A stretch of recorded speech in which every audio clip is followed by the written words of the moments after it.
सर्वप्रथम अधिवेशनामध्ये जे प्रश्न विचारलेले आहेत किंवा आपल्या भूमिका मांडलेल्या आहेत, सत्ता ही महाराष्ट्रामध्ये आता राष्ट्रवादी काँग्रेस, BJP आणि शिवसेना शिंदे गट हा म्हणजे सरकार आमचंच आहे। ज्या पक्षाचा मी आता राष्ट्रवादीचा अध्यक्ष आहे।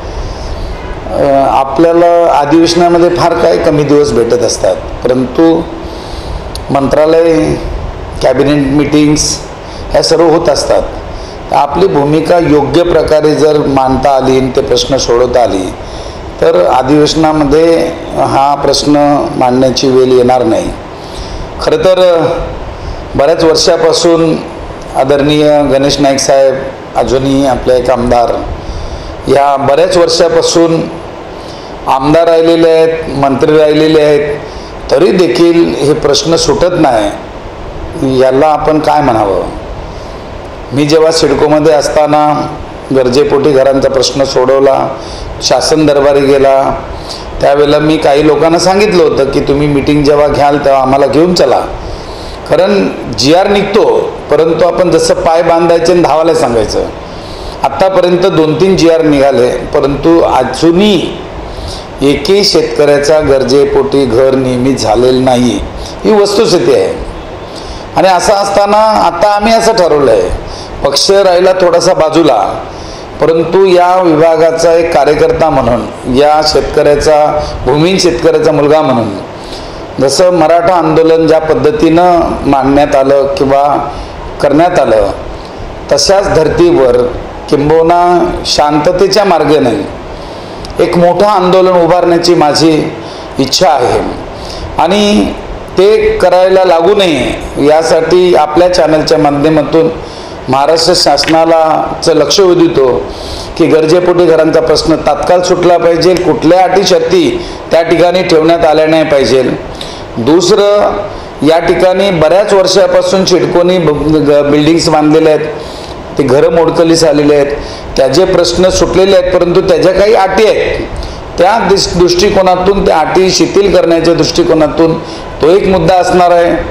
वाशीचा टोल नाका आज आपल्या नवी मुंबई शहरामध्ये तो हाकेच्या अंतरावर आहे आणि तो एक ब्रिजवरून आपल्याला जास्त 2-4 किलोमीटर वापर नाही, परंतु टोल नाका ठेवल्याने तिथं पैसा आपला टोलच्या माध्यमातून नवी मुंबईकरांचा जातोय। रेल्वे मार्गामध्ये तर तिकिटावर देखील ते कर लावण्यात येत आहेत।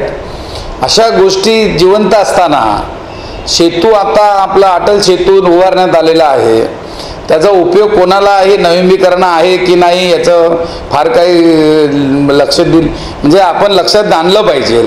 आणि हे जे टोल आकारणी केली जाते त्यावेळेला लोकप्रतिनिधींनी लक्ष ठेवलं पाहिजे। झाल्यानंतर आपण त्याच्यावर चर्चा करण्यापेक्षा किंवा आवाज उठवण्यापेक्षा होण्याआधीच ते लोकांना परवडेल अशाच पद्धतीनं असलं पाहिजे। आणि एका बाजूला गाजावाजा आपण करतोय की आमच्या सरकारने हे अटल सेतू बनवलं, मात्र त्याला वापरायचं असेल तर एवढे पैसे भरले पाहिजे, ही जी भूमिका शासनाची आहे ती मला तर वाटते अन्यायकारक असं मला वाटायचं। म्हणजे मी वैयक्तिक या ठिकाणी माझी भूमिका मांडतो। आणि मी सिडकोमध्ये असताना पोलिसांना 5% घरं ही राखीव केली पाहिजे, हा ठराव मंजूर झालेला आहे। बऱ्याचशा पोलीस बांधवांना त्याची घरं मिळालेली आहेत, पत्रकारांना 5% त्या ठिकाणी घरं मिळाले पाहिजे, ते लोकांना मिळालेली आहेत। आणि प्रकल्पग्रस्तांच्या मुलांना 5%, सिडकोच्या प्रोजेक्टमध्ये 5% आरक्षण असलं पाहिजे। हे तिन्ही गोष्टी मी डायरेक्टर असताना त्यावेळेला बोर्डातनं मंजूर केलेलं आहे, त्याची अंमलबजावणी सुरू आहे। आणि असं असताना काही गोष्टी आपण मांडतोय, तर मला तर वाटतं की या महानगरपालिका कार्यक्षेत्रामध्ये किंवा सिडको कार्यक्षेत्रामध्ये मग त्या झोपडपट्टी असतील तर झोपडपट्टीच्या लोकांना आपण त्या ठिकाणी घरं देण्याचा जो निर्णय शासनाचा अतिशय चांगला आहे, परंतु अशा पद्धतीनं जेव्हा तिथं निर्णय घेतो तेव्हा ज्यांनी जमिनी या नवी मुंबई शहर वसण्यासाठी दिलेल्या आहेत त्यांचं आता 50 वर्ष झाल्यानंतर, 4 पिढ्या झाल्यानंतर त्यांनी गरजेपोटी घरं जी बांधलेली आहेत त्या घरांना न्याय न देणं हे अन्यायकारक आहे।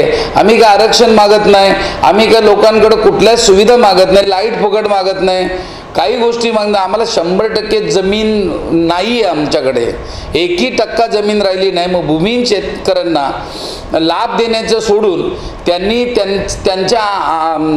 त्यांच्या गरजेपोटी जी घरं बांधलेली आहेत. सर्वप्रथम मी चिडकोमध्ये असताना एक पहिले अतिक्रमण म्हणायचे, पण त्याला शब्द जो मी टाकलेला आहे तो गरजेपोटी घरं.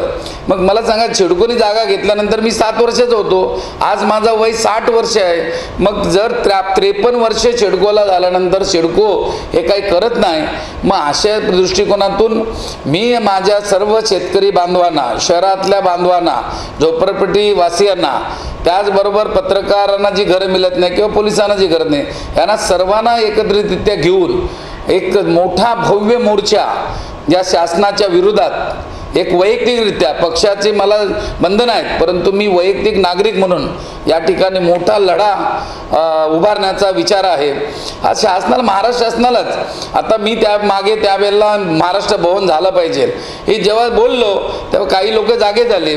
त्याचा बोर्ड पण त्या ठिकाणी खराब झाला होता. त्या बोर्डाला नवीन त्या ठिकाणी आम्ही बनवलं आणि मागणी केली. नंतर आपले काही लोक जागे जर हरकत नाही, ज्यांनी केलं त्याचे कौतुक केलं पाहिजे, परंतु नुसताच बोलून चालणार नाही. आपण बातम्या पेपरला येतात परंतु अंमलबजावणी होत नाही. बऱ्याच वेळा आपण ऐकतो किल्ला गावठाण आपण बघतोय बांधायला सुरुवात झाली, नंतर तो आपोआप पडला, पत्रे तसेच पडून आहेत, तोही अजून काय होत नाही.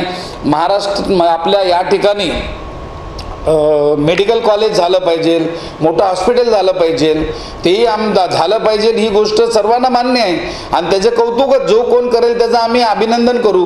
परंतु ते अनाठ आहे, जी सिडकोची जागा विकली जाणार नाही त्या ठिकाणी आरक्षण टाकून, ग्रीन झोनचा आरक्षण टाकून जी सिडकोला 0 किंमत मिळणार होती त्या ठिकाणी आरक्षण टाकून सिडकोला कोट्यवधी रुपये महानगरपालिकेच्या माध्यमातून घाट घालून त्या ठिकाणी दिले गेले. त्याचं काय झालं? ह्या सर्व गोष्टी आपण लक्षात घेतल्या पाहिजे. आणि आज पाम बीच मार्गावर मस्त चौपाटी झाली असती, परंतु कोणी लक्ष दिले नाही, त्या ठिकाणी खारफुटी झाली आणि म्हणून आता आपल्याला चौपाटी होऊ शकणार नाही. आणि अशा पद्धतीनं ज्या ज्या गोष्टी करण्याची गरज होतं. आज पर्यटन स्थळ कुठं आहे? पर्यटन स्थळाचा पत्ता नाही. एवढं मोठं नवी मुंबई शहर असं म्हणतो, नाव नवी मुंबई, परंतु काहीच नाही इथं. आता फ्लेमिंगो जे या ठिकाणी सिटी म्हणून आपण जाहीर करतो, ती जिथं फ्लेमिंगो उतरायची, ती पक्षी उतरायची, ती जागा देखील आता विकायला काढणार आणि ती भराव करणार.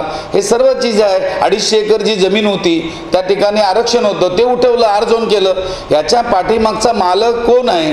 त्याला पाठिंबा देणारे कोण आहेत? या ठिकाणी देखील आपण PL दाखल करणं, मी PL दाखल करणार आहे. आणि म्हणून या सर्व सावला गोंधळ आज 4 वर्षे झाले, 4 ते 5 वर्ष आता होतील.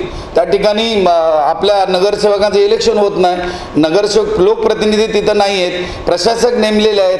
काय चाललंय काय नाही, कधी येतात कधी जातात काही समजत नाही आणि नवीनवीरकरांना वाऱ्यावर सोडलेलं आहे.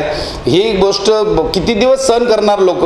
आणि त्या लोकांना ठेचून काढण्यासाठी आपण मारामारी करता येत नाही, आपण कायदा हातात घ्यायचा नाही, परंतु ज्या पद्धतीनं लोकशाहीने दिलेला जो अधिकार आहे त्या पद्धतीनं आवाज उठवण्याची भूमिका मी या ठिकाणी घेणार आहे. तत्पूर्वी माननीय मुख्यमंत्री आणि उपमुख्यमंत्री दोन्ही यांची मी भेट घेणार आहे आणि त्यांनी जर या भूमिका आमच्या ऐकल्या नाही आणि आमचे प्रश्न सोडवले नाही तर नाईलाजानं आम्हाला भव्य मोर्चा या ठिकाणी नवी मुंबईतनं मंत्रालयापर्यंत काढावं लागेल, याची महाराष्ट्र शासनाने नोंद घ्यावी. आणि तुम्हाला एक माहिती आहे का की ही जी गोष्ट आहे हे तर 12.5% गरजेपोटी घरं हा प्रश्न आहेच, परंतु त्याबरोबर 12 बलुतेदार जे गावामध्ये जे असतात त्या लोकांना 40 मीटरचा भूखंड द्यावे असा निर्णय आहे. तरी देखील काही लोकांना दिलं ना, काही लोकांना दिलं नाही. दुसरी गोष्ट जी मिठागर कामगारांचा प्रश्न आम्ही असताना सोडवला होता, त्याचं काय झालं पुढं माहीत नाही, पण त्यांना देखील त्या ठिकाणी मिठागर कामगारांना 40 मीटरचे प्लॉट दिलं पाहिजे ही भूमिका त्या ठिकाणी शासनाच्या स्तरावर तत्वदा मान्यता दिलेली आहे. आणि मला तर वाटतं की त्यांना भूखंड देण्याचं पण त्या ठिकाणी झालेलं आहे, परंतु अशा ठिकाणी मात्र काही होत नाही. आणि म्हणून जे जे प्रश्न प्रलंबित आहेत ते प्रश्न लवकरात लवकर सोडवले पाहिजे. या ठिकाणी ती निश्चितपणे भूमिका आम्ही घेणार आहोत. आणि ह्या सर्व गोष्टी ज्या आहेत ह्या गोष्टी दाखवण्यासाठी नाही केल्या पाहिजे. आपण पक्ष बाजूला ठेवून या दृष्टिकोनातून सर्व पुढारी यांनी एकत्र येण्याची गरज आहे आणि एकत्र बांधण्याची गरज आहे.